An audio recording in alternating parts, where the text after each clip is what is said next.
listening to WWPT 90.3 FM. This is Trock Talk.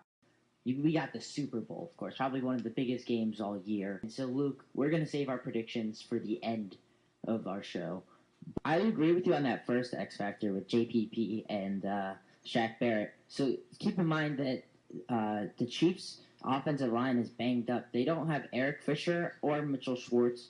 Both of them are out for the game.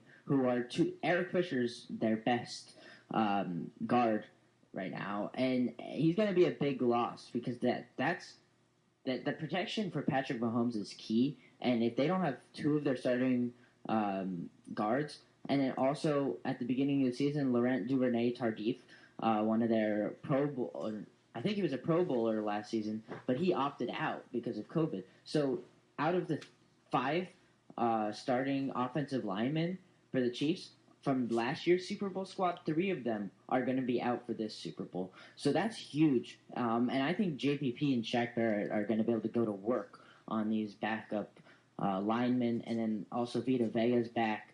So guys like that, I mean, if they want to win the game, they're going to have a field day. They're going to have to get to Mahomes a lot, and they're going to have to make Mahomes throw errant passes and then hope that the secondary can get some picks.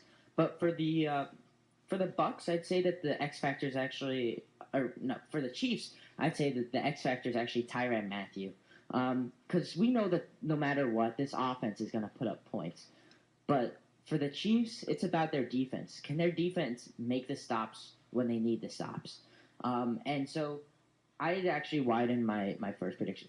I'd say it's actually Tyrann Mathieu and Chris Jones. Chris Jones needs to get to Tom Brady. We saw what happens to Tom Brady when he gets pressured. He does not play well. He throws a lot of interceptions, a lot of errant passes.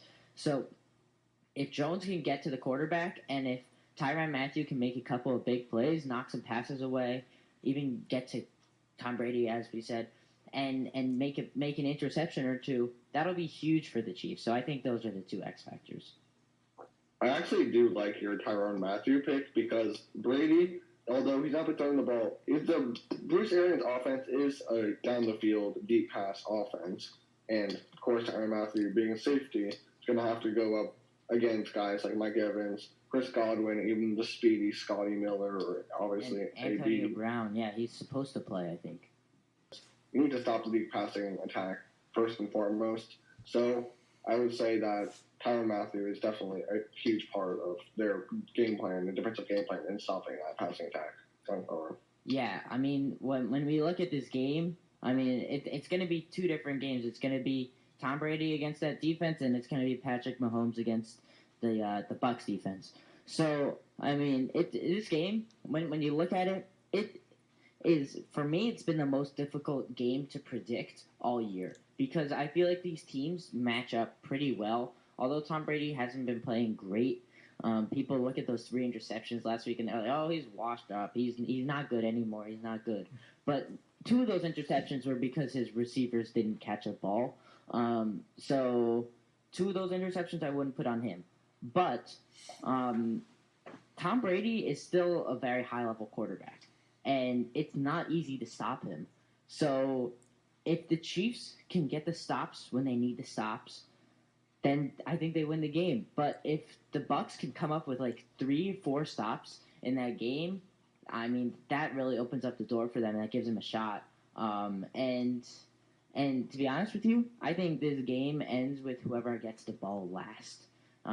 Because both these quarterbacks are great in the clutch time, and both of them can go lead a 2-minute drill type of drive. So I think whoever gets the ball last wins the game. Short passes, the quick screens, getting it out to his right because he wouldn't have to put pressure on his left foot. And do you expect to see that today in the Super Bowl? We're going to see that.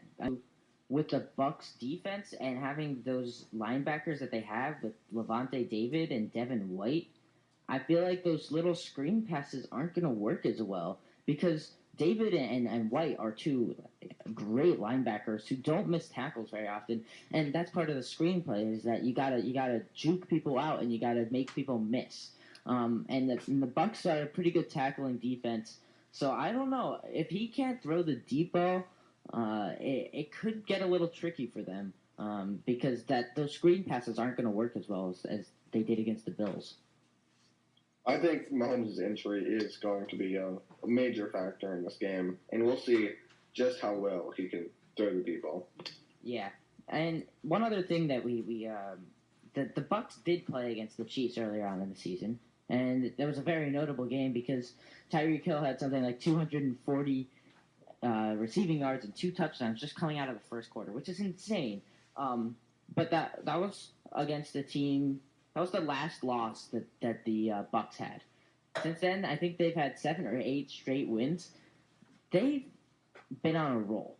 They really found their gear again after they took that loss to the Chiefs. And everybody's saying, oh, that defense couldn't compete, and oh, they played so badly, and they got walloped. But they didn't, because they made a big comeback towards the end of that game, and they made it a competitive game. It ended up being like an 11, 10-point game, but towards the end of the game, it really felt like it was competitive, and it came down to the Chiefs getting a stop on defense. So, I mean, this game, everybody's saying, "Oh, the offenses are going to be important," but I think it's going to come down to a defensive game. If the Bucs secondary can shut down Tyreek Hill, then that opens up the game for them, which is not an easy task at all. And then if the Chiefs can straddle that deep pass game, and if they can put pressure on Brady, that's also a key. I mean, this game it's going to be a joy to watch. 2 great quarterbacks. But I think it's really going to come down to the defense. You know what? Defenses, obviously the old saying, defenses win championships. And yes, we've seen time and time again in the NFL over the past 10 years, the offenses have really been improving over the defenses, and the offenses have really been winning teams Super Bowls. However, that doesn't mean that the defenses aren't important. And I think that, as you just said, since the offenses are so good, any defensive stops mean a lot. So whatever defense can get the most stops, I think will probably win this game. Although that's kind of what happens in most games. Yeah, and one error I made is that game in Week 12 between the Bucs and the Chiefs. That was not a 10-point game. That was a 3-point game, and I believe the Chiefs at one point were winning that game 17-0. So this Bucs team, they're gonna really compete, and it's gonna be a really good game. According to ESPN's Football Power Index, on a scale they can grade matchups. So the scale is 1 to 100. So if you have, let's say, the Browns from 2016 when they went 0-16 against the Jets from this year, that would be closer to like a 40. But a great game like this is closer to 100. This game is the second highest Super Bowl matchup rating since 2009, where in 2009 it was 99.6. It is a 98.7, the highest all year. ESPN's predicting that this is going to be the best game of all season. And I agree with them. I think this is going to be just an outstanding game. I think it'll be one of the reasons why they win the NL Central this year. Yeah, they might be able to win the NL Central with a barely above 500 record, but it doesn't mean they're going to be able to compete with the Dodgers, Mets, Braves, or any of those teams. Yeah, I'm in full agreement with you. So we're going to take one of our final breaks on the show. And on the other side, we're going to be talking about some NBA as LeBron James and the Lakers took care of business yesterday against the Denver Nuggets.